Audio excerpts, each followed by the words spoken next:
The river is expected to crest Thursday morning. Seattle's Savannah Welch is in North Bend tracking the flood.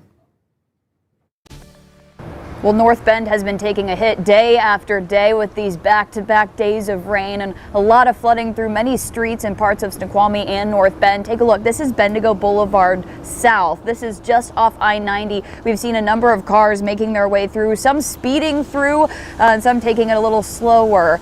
There's probably about a half a foot to a foot of water on the roadway here. And it's not only urban flooding that's an issue, but river flooding as well. We were at the Snoqualmie River earlier this morning. It was moving very quickly. It's forecast to crest around 10 a.m. So obviously safety is a big concern. Schools in the area are closed. There are several school districts that have closed all schools and after school activities as well today because of the high water levels. Also, officials said they made multiple water rescues overnight. So they're asking people not to drive through any flooded roads or any high standing water. In North Bend, Savannah Welch, King 5 News.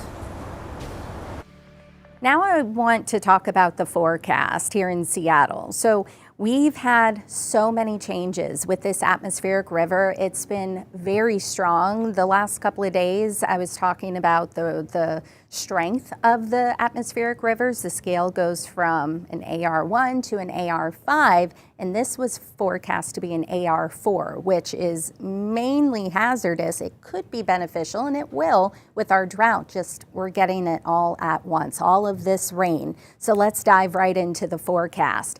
Thankfully, this atmospheric river is starting to weaken pretty substantially. In fact, let's show you where it, well, let's go back and I'll show you. It stems still out over the Pacific, but you see that arch to it? Initially, it was just right, aiming right at Washington and Oregon like a fire hose. Now it's starting to bend to the north, or starting to curve to the north, more so into Canada, and it's all thanks to this high pressure to the south as well. So once again, it is going to weaken. We'll have a front move in that's going to help dry us out even more. I wanted to show you some of the 72-hour rain totals. This is through midnight this morning, so Thursday morning from Monday morning. So we had the 2 rounds of rain. At Seattle's SeaTac Airport, almost 3.5 inches of rain, which is more than we've had in quite some time. Maple Valley pushing 6.5 inches of rain. And then Sequim, which lives under the rain shadow, you may be familiar with that, northeast of the Olympics. All of the Olympics just suck up all of that moisture. You could have sunshine around Sequim in the northeastern Olympic Peninsula and portions of the islands, and then it's pouring everywhere else. Well, they even got, and this is just one location though, but the Dungeness Bay Lighthouse, you may be familiar with that, over 2 inches of rain. And then closer to the coast, Tulips, close to 7.5 inches. Chester Morse Lake. Now this is higher up, but still 12 inches of rain. Skykomish, 14 inches of rain. Stevens Pass, and unfortunately, almost 12 inches of rain, not snow. Eventually our snow levels will start to come down. And then our state capital, Olympia, over 4.5 inches of rain. So you see the time at the top of your screen, top right. So if you're watching this later, just know these numbers are as of 10 o'clock this morning. So the Skagit near Mount Vernon, that's the one we're really concerned about. It is in moderate flood stage as of now. It is forecast to crest tomorrow morning, so mid to late morning, more than likely mid-morning, around 39 feet, which would break a previous record set back in 1990.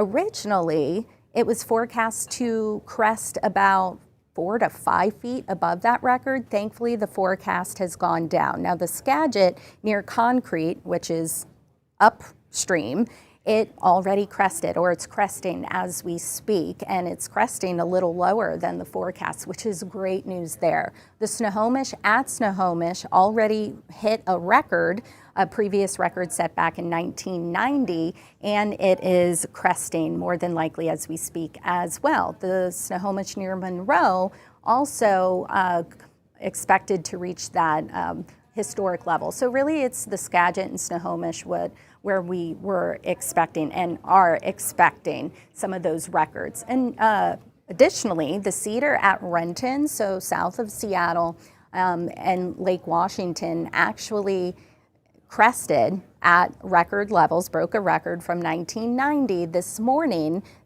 The black that you see, those black boxes, those are records. And so a lot of these rivers, the Nooksack at Cedarville, also crested this morning. Thankfully it's dropping, but it also hit a record high level, at least from what our records go back to. Here are some of the other rivers, and once again, 10 a.m. Thursday.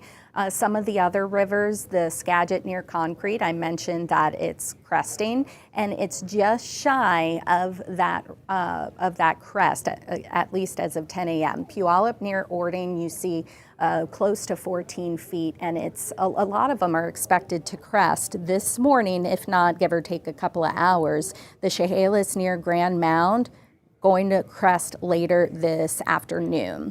The only one that is expected really to crest tomorrow is going to be the one we're the most concerned about, that I told you about, was the Skagit at Mount Vernon. So things will continue to improve, but it's going to take a little bit of time for these waters to recede. There is a rare flash flood watch in place for Skagit County and northwestern Snohomish. You heard Drew talk about this. This is in place through Friday night. For these areas specifically, even though we're already seeing the flooding, it's because of the potential for flash flooding caused by the potential of the dike or levee failure. So that's why the National Weather Service went ahead and issued this just in case. This is a flash flood watch, and this is always something to know the difference between a watch and a warning. Watch means conditions for, in this case, flash flooding to occur. It's possible. It's not happening, or it's not imminent. That's what a warning is. That means essentially to watch. Watch the conditions, be ready to act in case a warning is issued. And flash flooding means it's happening fast. And so fast moving flooding, and the waters are coming up quickly. We have a flood warning. This is why I wanted to address these a little bit, because we have many. We have a flood warning in place, and the difference between a flood and a flash flood, there is a difference, which I can show you in just a minute. This is because we have some slow moving water. It's gradual instead of quick, but this is for the Cascade foothills, so all of that water has to go somewhere. You saw those high rain totals, and the grounds are so saturated. They're going to continue to fill up our rivers, our creeks, our streams, especially from the Cascades all the way down. So they will start to drain into our rivers, our streams, and it's going to take a little bit of time. There's also a flood watch for pretty much all of western Washington. Just because of the runoff, it may lead to additional flooding of rivers, creeks, urban and low-lying areas, and flood-prone areas. Here you go. This is what I was talking about. Flood versus flash flood. As I mentioned, flood is slow rising flood. So we've had a flood watch in place for several days. This flash flood watch is only in place for another 24, 36 hours. And once again, that means fast flood. A watch means watch out, be ready, and warning is take action.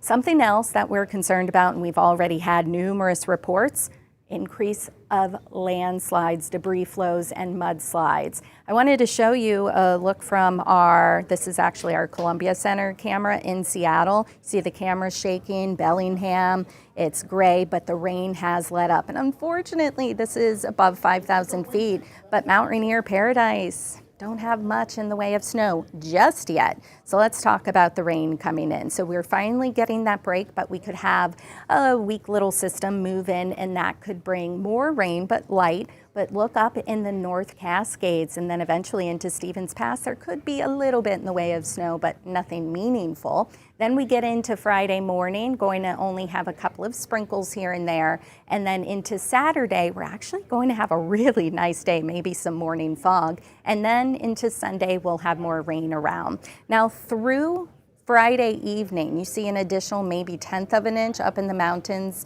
maybe a 1/2 of an inch, really not much, but we have more rain headed our way into next week.